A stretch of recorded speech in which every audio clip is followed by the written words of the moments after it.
बिस्मिल्लाहिर्रहमानिर्रहीम।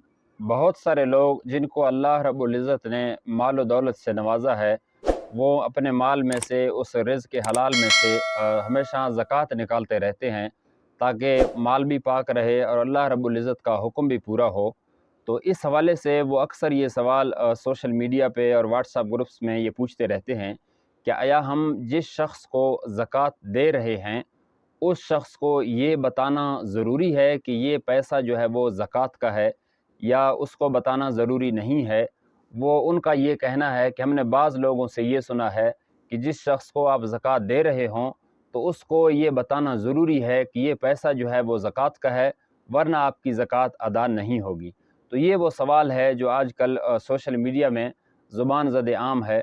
तो याद रखें, जिसको अल्लाह रब्बुल इज़्ज़त ने ये वुसअत और ताकत दी हो कि वो अपनी माल का ज़कात निकाले, तो उसके लिए कतअन और हरगिज़ ये ज़रूरी नहीं है कि उस शख्स को ये कहे कि भाई ये पैसा जो है वो ज़कात का है, बल्कि उलमा कराम ने मसला लिखा है कि वो ज़कात उसके हवाले कर दे।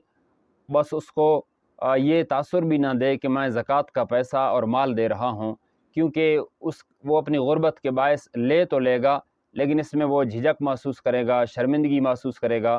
तो इस हवाले से उलमाए कराम ने ये मसला लिखा है किताबों में कि अगर आप किसी को ज़कात दे रहे हैं तो उसको ये कह कर कि ये ज़कात का पैसा है, उसको शर्मिंदा ना करें, बल्कि उसका आप दिल रखें और उसके हवाले कर दें या किसी और को देकर उसके ज़रिए से उसके हवाले करें।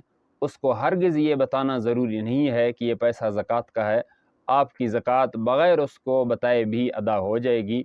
तो लिहाज़ा हमारे जो भी मामलात हों शरीयत के, उलमाए कराम से पूछ कर और उसके बाद फिर हम ज़कात अदा करें और बकिया अपने फ़राइज़ अंजाम दे सकें।